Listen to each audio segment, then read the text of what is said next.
Hello guys, welcome back to our channel. Episode ആരംഭിക്കുമ്പോൾ കാണിക്കുന്നത് ഐശ്വര്യയും അരുണിനെയുമാണ്. അശ്വതിക്ക് വേണ്ടിയുള്ള ജോലിയുടെ കാര്യം അശ്വതിയും അരുണും ചേർന്ന് ഐശ്വര്യയോട് ചോദിക്കുമ്പോൾ ഐശ്വര്യ പറയുകയാണ്, ശരി, ജോലിയൊക്കെ ഞാൻ തരാം, പിന്നെ കമ്പനിയുടെ ഗസ്റ്റ് ഹൗസിൽ താമസിക്കുകയും ചെയ്യാം. പക്ഷേ ഒരു കാര്യം മാത്രമേ ഉള്ളൂ, ഇനിയുള്ള എല്ലാ കമ്മ്യൂണിക്കേഷനും അത് ഞാനായിട്ട് മാത്രം മതി, അല്ലാതെ എൻ്റെ ഭർത്താവായിട്ടൊന്നും വേണ്ട. അപ്പോൾ നമുക്കിപ്പോൾ തന്നെ ജാസ്മിനെ കൂടെ കൊണ്ടുപോകാമെന്ന് അരുൺ പറയുമ്പോൾ ഐശ്വര്യ പറയുകയാണ്, അതെ, ഇവളിപ്പോ എന്റെ സ്റ്റാഫാ, ഇവളുടെ കാര്യങ്ങളെല്ലാം നോക്കാൻ എനിക്കറിയാം. അരുണിന് അതിൽ കൂടുതൽ താല്പര്യമൊന്നും വേണ്ട. അങ്ങനെ അശ്വതിയും കൊണ്ട് അവര് അവിടെ നിന്ന് നേരെ ഓഫീസിലേക്ക് പോവുകയാണ്. നേരം രാത്രിയാകുന്നു. പിന്നീട് കാണിക്കുന്നത് ശ്യാമയുടെ വീടാണ്. വേദന സഹിക്കാനാകാതെ കരഞ്ഞുകൊണ്ടിരിക്കുകയാണ് ശ്യാമ.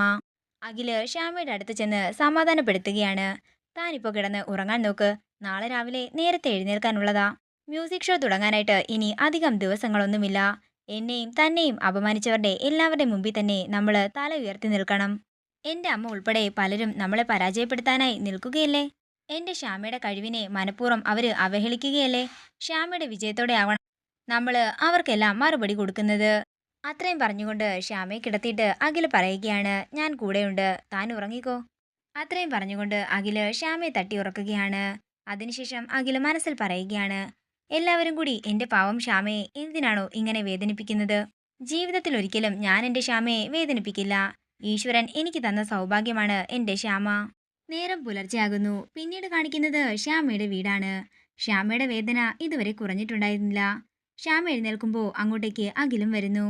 ഇപ്പോ വേദന അല്പം കൂടിയെന്നാണ് എനിക്ക് തോന്നുന്നത് എന്ന് ശ്യാമ പറയുമ്പോൾ അഖില് വിഷമത്തോടെ ശ്യാമയെ നോക്കുന്നു. ഞാൻ പെട്ടെന്ന് ഫ്രഷ് ആയിട്ട് വരാം, എന്നിട്ട് നമുക്ക് പോകാമെന്ന് ശ്യാമ പറയുന്നു. അങ്ങനെ ശ്യാമയെ പതിയെ വാഷ്റൂമിലേക്ക് പിടിച്ചു കയറ്റുകയാണ് അഖിൽ. തനിക്ക് ഒറ്റയ്ക്ക് കുളിക്കാൻ വയ്യെങ്കിൽ ഞാൻ കുളിപ്പിച്ചു തരാമെന്നൊക്കെ അഖിൽ പറയുന്നുണ്ടെങ്കിലും അതൊന്നും വേണ്ടെന്ന് പറഞ്ഞ് അഖിലിനെ തള്ളിമാറ്റി ശ്യാമ വാഷ്റൂമിലേക്ക് കയറുകയാണ്. അതേസമയം ശ്യാമയ്ക്ക് ഉടുക്കാനുള്ള സാരിയും മറ്റുമൊക്കെ അഖില് അവിടെ എടുത്തു വെക്കുന്നു.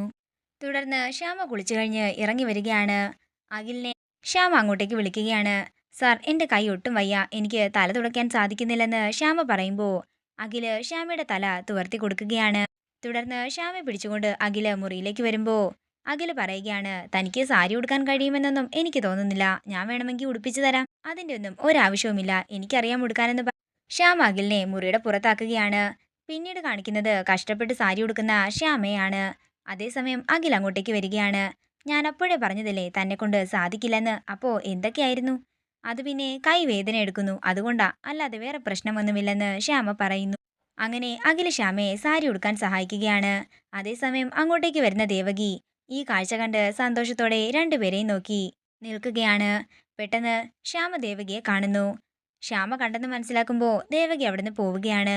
അയ്യോ, അമ്മ കണ്ടു, അമ്മ എന്ത് വിചാരിക്കുമെന്ന് ശ്യാമ ചോദിക്കുമ്പോൾ അഖില് പറയുകയാണ്, അതിനെന്താ, ഭർത്താവിനെന്താ, ഭാര്യയ്ക്ക് സാരി ഉടുപ്പിച്ചു കൊടുത്തൂടെ എന്നൊക്കെ അഖില് ചോദിക്കുമ്പോൾ ഒന്നും മിണ്ടാതെ നിൽക്കുകയാണ് ശ്യാമ. അങ്ങനെ അഖില് ശ്യാമയ്ക്ക് സാരി ഉടുപ്പിച്ചു കൊടുക്കുന്നു. പിന്നീട് കാണിക്കുന്നത് ആനന്ദ നിലയമാണ്. അമൃത നിർബന്ധത്തോടെ മോൾക്ക് ഭക്ഷണം കൊടുക്കുകയാണ്. വേണ്ടെന്നൊക്കെ മോള് പറയുന്നുണ്ടെങ്കിലും അമൃത ആഹാരം കഴിക്കാനായി മോളെ നിർബന്ധിക്കുന്നു.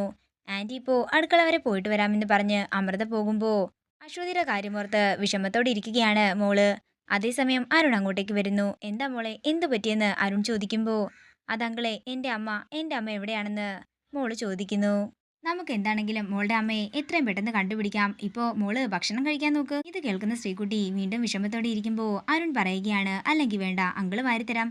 അങ്ങനെ അരുൺ ശ്രീകുട്ടിക്ക് ഭക്ഷണം വാരി കൊടുക്കുകയാണ്. അതേസമയം അങ്ങോട്ടേക്ക് വരുന്ന വസുന്ധര ഈ കാഴ്ച കണ്ട് ഒരു ഞെട്ടലോടെ നിൽക്കുകയാണ്. അരുൺ സ്നേഹത്തോടെ മോൾക്ക് വാരി കൊടുക്കുന്നതൊക്കെ കണ്ട് ആകെ തകർന്ന് ഭയത്തോടെ നിൽക്കുകയാണ് വസുന്ധര.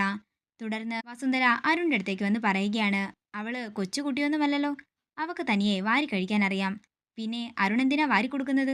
അതമ്മേ, മോള് വിഷമത്തോടെ ഇരുന്നപ്പോ ഇങ്ങനെയൊരു സന്ദർഭത്തിൽ ഈ കുട്ടി ഈ വീട്ടിൽ വന്ന് നിൽക്കുന്നു, അത്ര തന്നെ, അല്ലാതെ അരുൺ ഇങ്ങനെ ഈ കൊച്ചിനെ പുന്നാരിപ്പിക്കേണ്ട ആവശ്യമൊന്നുമില്ലെന്നും വസുന്ധര പറയുമ്പോൾ ദേഷ്യത്തോടെ നിൽക്കുകയാണ് അരുൺ.